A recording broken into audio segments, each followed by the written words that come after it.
যারা আজকে এখানে উপস্থিত হয়েছেন, খেলা দেখতে এসেছেন, তাদের সবাইকে অসংখ্য ধন্যবাদ।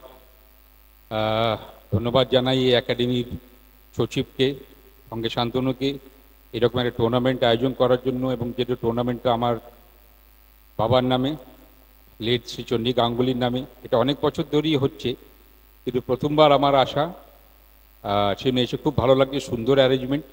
এবং যারা এখানে আজকে প্লেয়াররা আছেন, তাদেরকে আমি মনে করি যে তোমরা খুব ভাগ্যবান যে তোমরা চোখের সামনে দেখতে পাচ্ছ একই মঞ্চে বাংলার সর্বকালের দুই শ্রেষ্ঠ ক্রিকেটার ঝুলন গোস্বামী এবং সৌরভকে। এবং যেটা সুমন্তদা বললেন ঠিকই, যে এই দুই প্লেয়ার আবার কবে আমরা বাংলায় পাবো, সেটা একটা বড় কোয়েশ্চেন মার্ক। এত সুন্দর আয়োজন টুর্নামেন্ট, শান্তনুকে আমি বলবো এই টুর্নামেন্ট করে চলো, এইভাবেই করে চলো। এবং সবাইকে আমার তরফ থেকে আন্তরিক শুভেচ্ছা এবং ভালোবাসা রইল।